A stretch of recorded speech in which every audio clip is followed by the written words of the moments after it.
Мы з вами вяртаемся да лёсаў графскага роду Старжэнскіх, і перад вами другая частка нашай відэалекцыі, дзе кожны эпізод раскрывае новую грань характару, эпохі і чалавечай драмы. Калі першая частка стала адкрыццём, то зараз мы працягваем гэты захапляльны шлях, паглыбляемся ў падрабязнасці, якія маглі б стаць асновай гістарычных раманаў. У гэтых гісторыях асабістыя трагедыі, імкненне да справядлівасці, нечаканыя павароты. І пра гэтыя гісторыі не пішуць у падручніках. Мы ўсё часцей пераконваемся. Лёсы людзей гэта не проста дадатак да гісторыі, а яе сэрца. Няхай гэтыя старонкі жыцця гавораць гучней, чым дакументы. Хай яны адклікаюцца ў нашых душах прыкладам, болем, натхненнем. Подписывайтеся на наш канал. Спасылка на яго будзе ў апісанні да гэтага відэа, і даведвайцеся новае разам з намі. Теперь, шановные сябры, мы продолжим нашу онлайн-лекцию, присвященную истории разных особ графов Старжэнских. Да? Другая частка начинается у нас. И тут на фотоздымочку вы бачите, мы потом про ее очень подробно расскажем. Тут слева Старжэнские, у центре королева Египта, а справа Ментинский. Так вот, что еще можно сказать? Як уже сказали, ранее у шлюбе Виктора Старжэнскага и Марии Авроры де Бюсси народилось 8 детей. 8. Але мы расскажем только про 2. Найперш, конечно, про старейшего сына Андрея Виктора Марияна. Або у некоторых крыніцах он выступает как Андрей Бабуля Виктор. Его годы життя 1854 год, 1920 год. Вы бачите его на здымку, на левом здымку. И он был уладальником дядичной стравы, якую выкупил у арендатора там, да, у 1897 года. Служил на российском императорском дворе, где дослужился в 1899 году до камергера, а в 1905 до камен-юркера. Потім працював у Міністерстві внутрішніх справ. Вот. У 1886 году он оженился с Марией Зузаной Бенеславской. Вы бачите ее фотоздымок справа от него.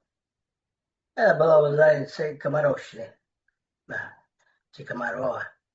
Ее годы життя 1869-1939. Вот, так вот, гэты Андрей Виктор Мариян узял за жонкой, да, у пасах, гэта маёнтак Камароўшчына, дзе збудаваў сядзібу з вялікім паркам і гаспадарчым дваром. Гэтаму прысвечана наша онлайн-лекцыя пра вёску Камарова. Яшчэ яму ж патрэбна было месца, куды ён мог вярнуцца з таго ж Петербурга на адпачынак. А звестак, дзе памёр Андрей Виктор Мариян, пакуль у нас няма. Але вядома, што з Маріяй Зузанай Бенеслаўскай Андрей Виктор Мариян меў 3 сыноў. Старэйшым быў Мацей Міхал Старжэнскі, гады жыцця 1887-1918. Ён быў вайскоўцам і памёр ці загінуў у час Першай сусветнай вайны. Самым малодшым быў Фелікс Антон Марыя Старжэнскі. Он гады жыцця 1897-1926. Вот. А наш повод сегодня будет про Михаила Клеофаса Августа Таржинского. Годы життя 1889-1940, помер. Середнього сина графа Андрея і Марії Беніславської. От ви бачите його фотоздимочок. На щастя, заховався.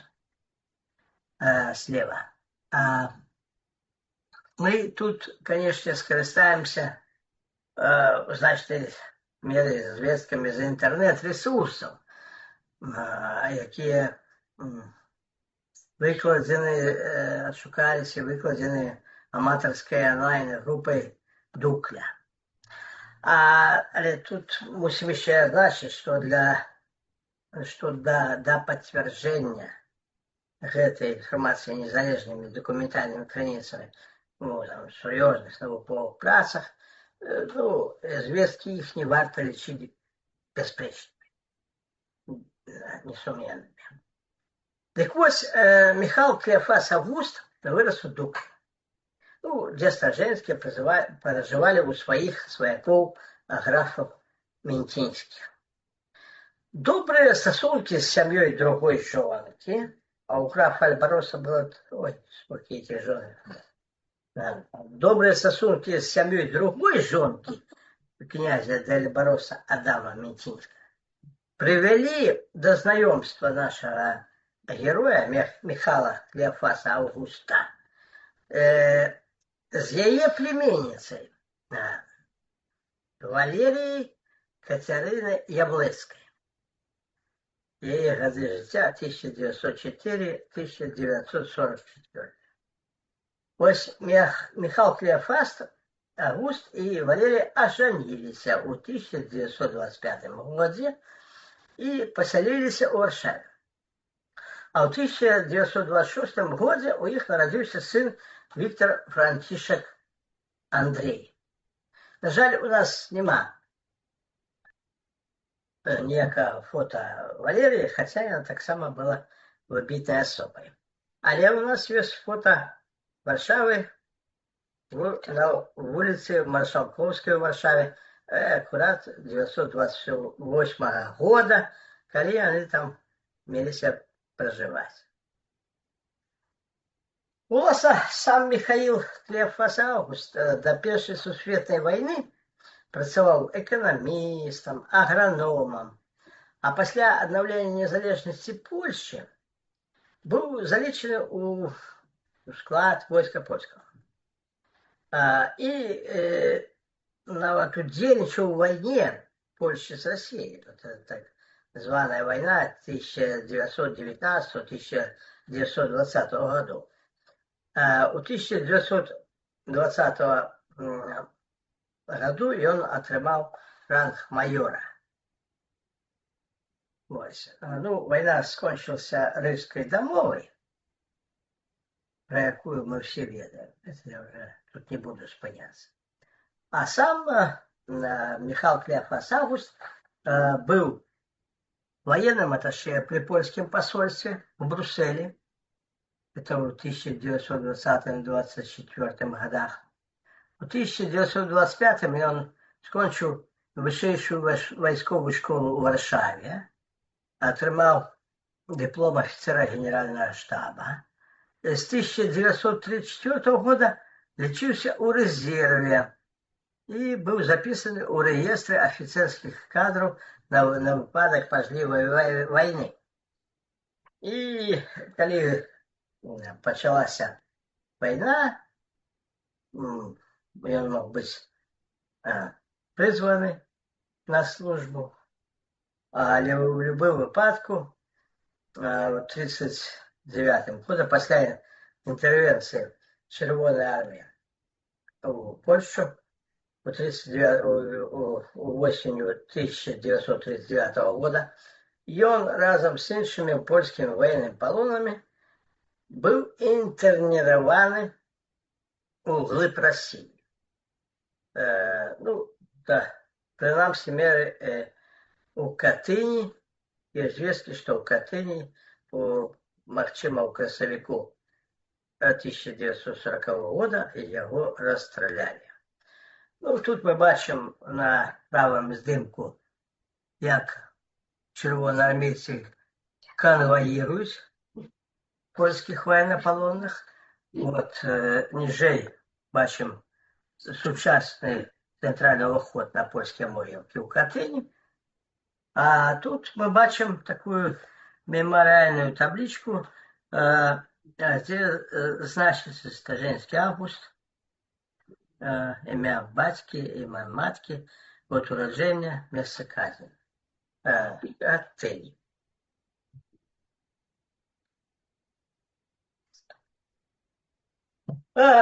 Наступний персонаж у нас буде графиня Габриэля Стаженская, 913-1999 годы життя. Фотоздимок 940-х годов. Ви бачите вельми пригожу дівчину. І ось її історія.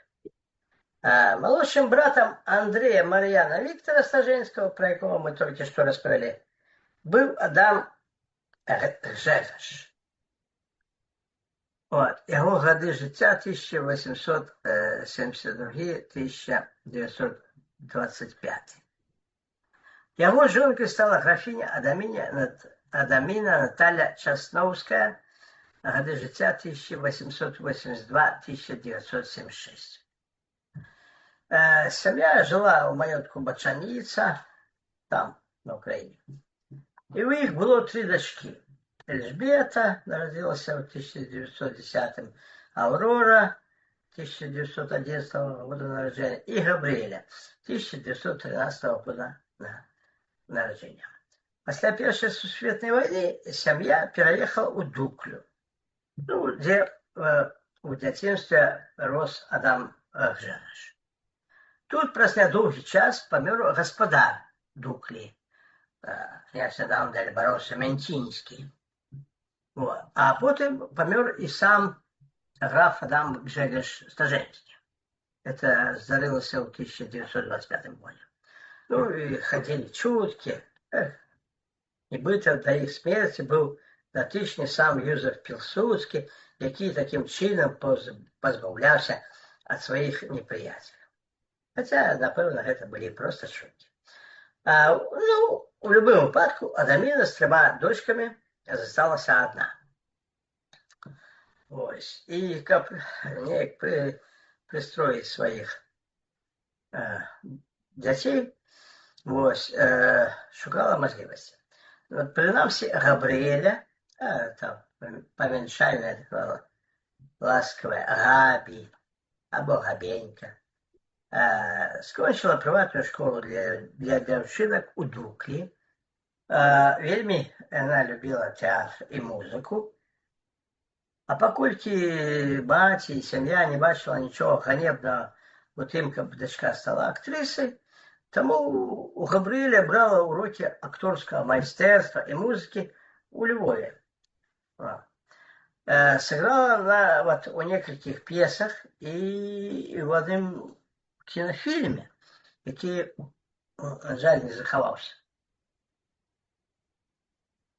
Ось. Так само яна сябравала со своим кузеном Михайлом Клеофасом Августом Стаженским, який у 1939 году, ще до війни, ще до Другої Сусвітньої війни, сустракався з єгипетською королевою на злій Сабрі у Дуклі.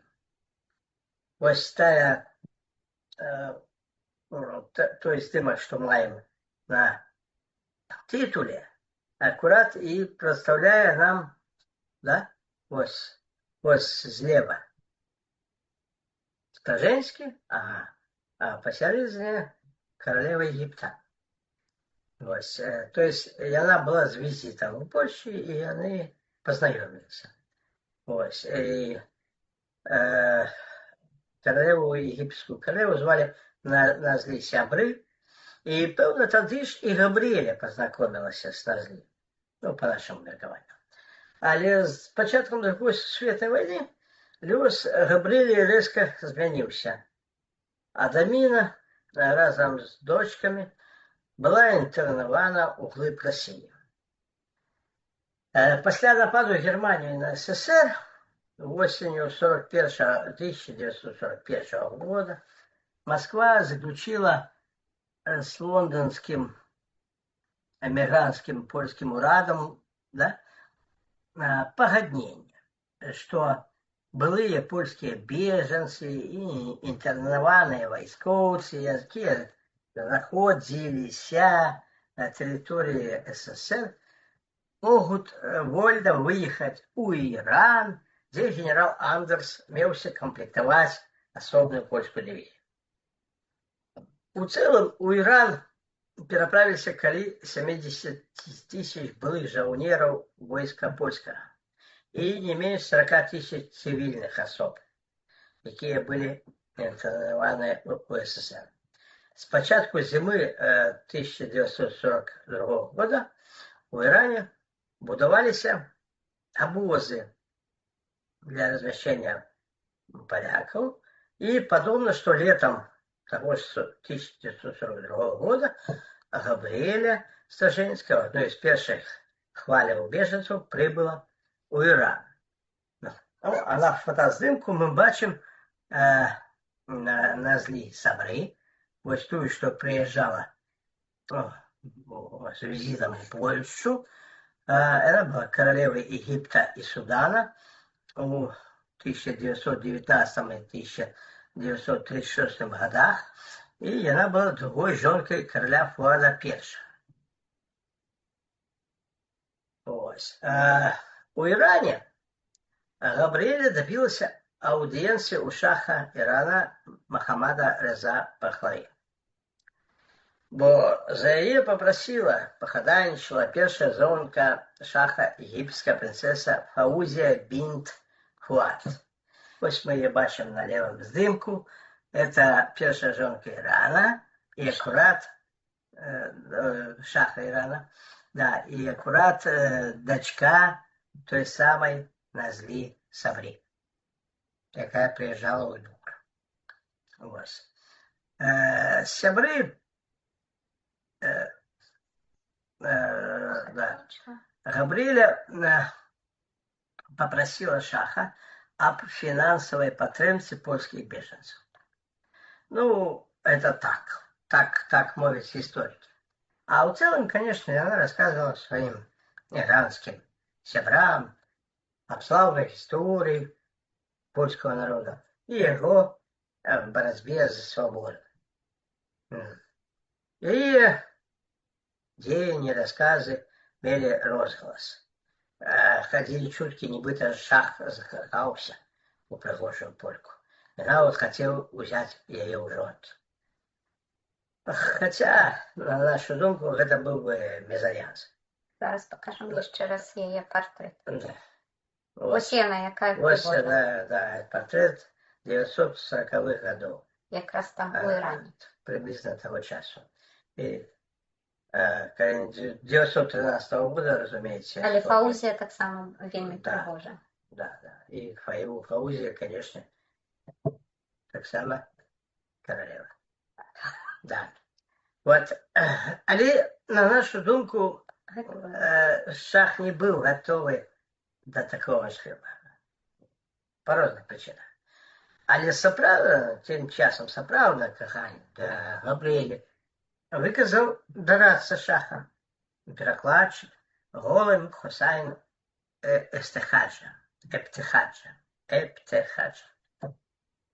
Яны ажаніліся, і шах нават пажалаваў супругам княжескія титулы і дуже файных рэчаў. А саму Габрыэлю называў не інакш, як белые розы Ірана.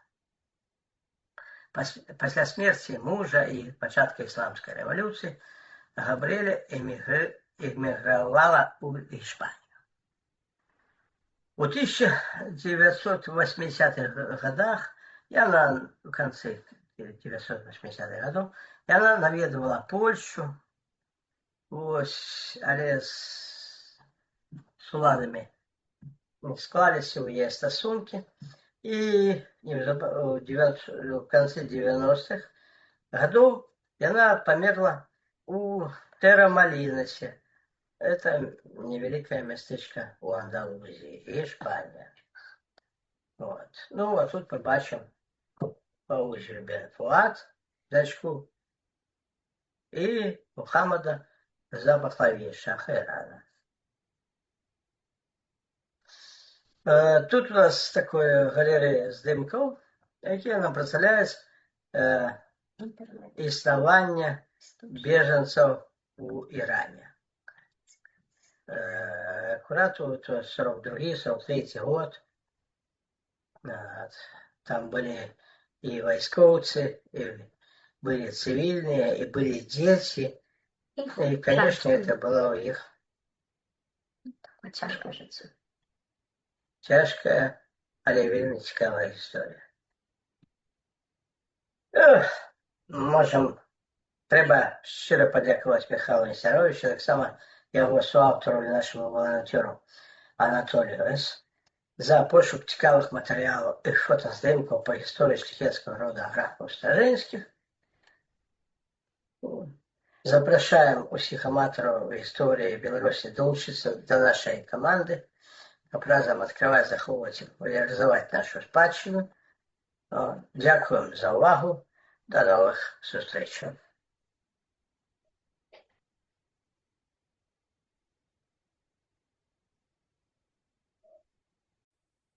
Дзякуй, дарагія сябры, што паглядзелі нашае відэа пра дзіўныя лёсы графаў Старжэнскіх. Мы ўдзячныя вам за тое, што вы былі з намі ў гэтым падарожжы па жыцці, драмах і адкрыццях людзей, чые імёны некалі былі забытыя.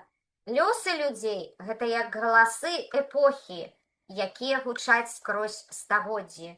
Калі вам спадабалася наша відэа, не забудзьцеся паставіць падабайку, падпісацца на канал Вольга Яноўская, спасылка будзе ў апісанні да гэтага відэа, і націснуць на званочак, каб атрымліваць апавяшчэнні пра новыя відэа.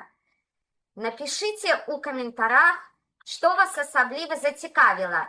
Мы вельмі цэнім зваротную сувязь з нашымі гледачамі.